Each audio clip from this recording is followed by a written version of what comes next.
샬롬, 말씀 묵상과 함께하는 여러분들을 주의 이름으로 축복합니다.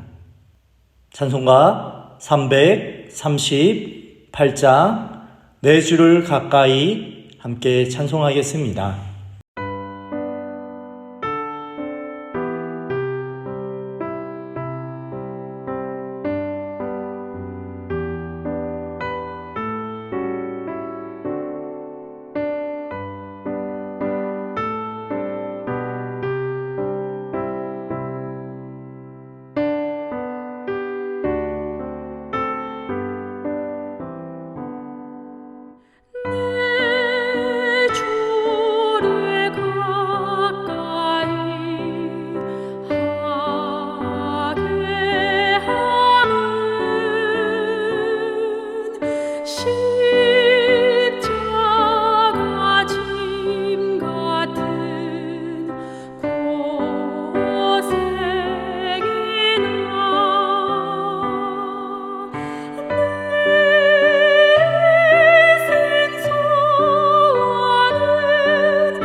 사랑하는 성도 여러분, 성경 일도교행 15일차입니다.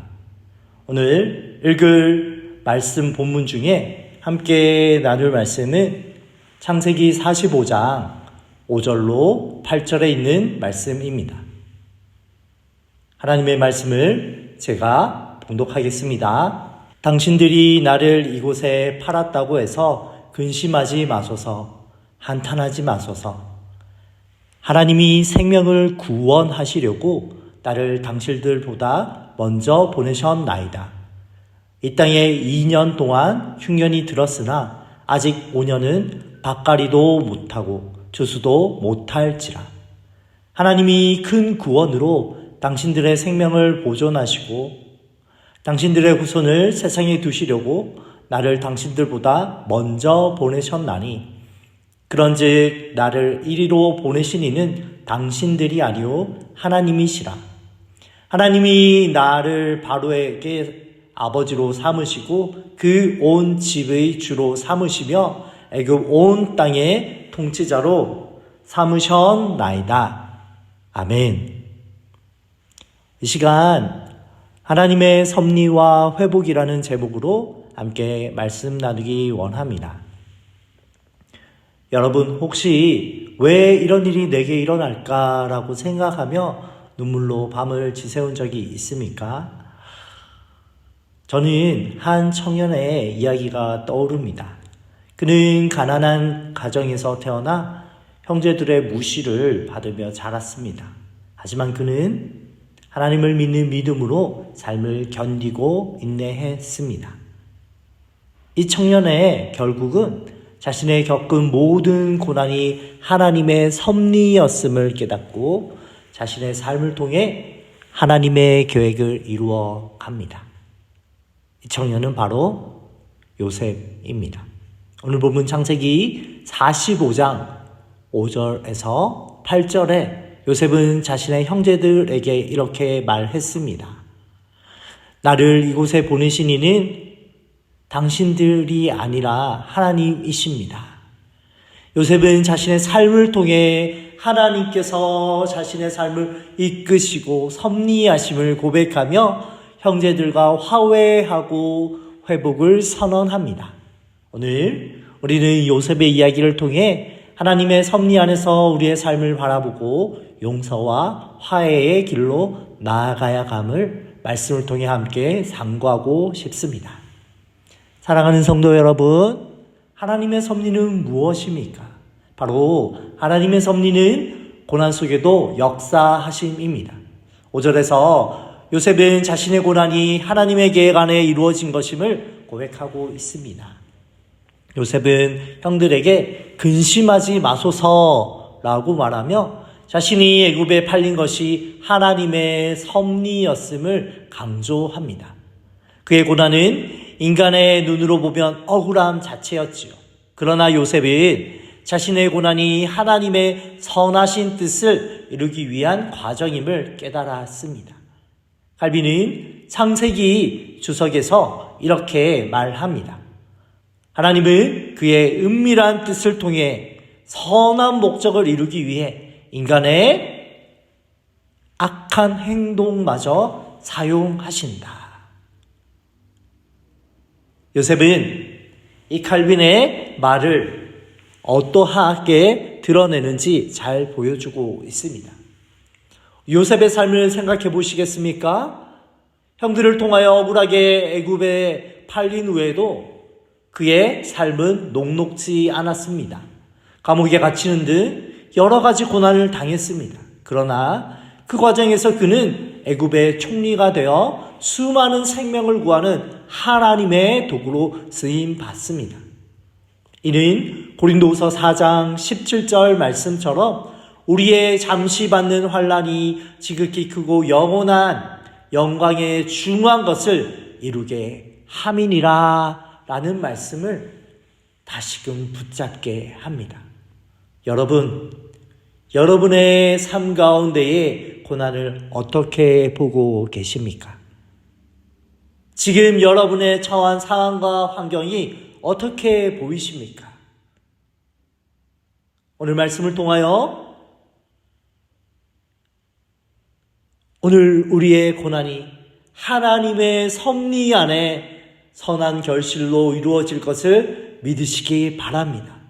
우리가 이해 못하는 순간에도 하나님은 살아 역사하시고 일하고 계십니다. 또한 하나님의 섭리는 무엇입니까? 하나님은 우리의 실수와 죄조차 사용하심입니다. 오늘 6절로 7절에 요셉의 형제들의 죄조차 하나님의 선한 계획에 사용되었음을 발견합니다. 요셉의 형들은 동생을 팔아넘기는 악한 일을 저질렀습니다. 그리고 그 악한 일 이후에 아버지께 거짓을 고하였습니다. 그러나 하나님께서는 이 악한 행동마저 사용하여 주셔서 수많은 생명을 구원하셨습니다. 헤르만 바빙큐는 개혁교회학에서 이렇게 말합니다. 하나님의 선한 섭리는 인간의 모든 악행과 불행마저 그의 거룩한 목적을 이루시는 도구로 사용하실 수 있다라고 말합니다. 오늘 본문 7절에 요셉은 이렇게 고백하지 않습니까? 하나님이 당신들보다 먼저 나를 보내 당신들의 생명을 보존하시고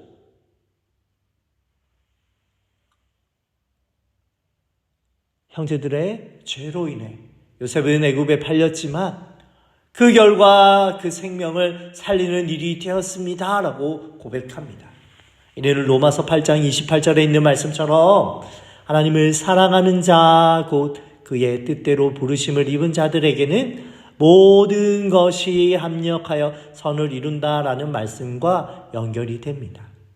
여러분, 혹 여러분의 실패와 실수에 갇혀 계십니까?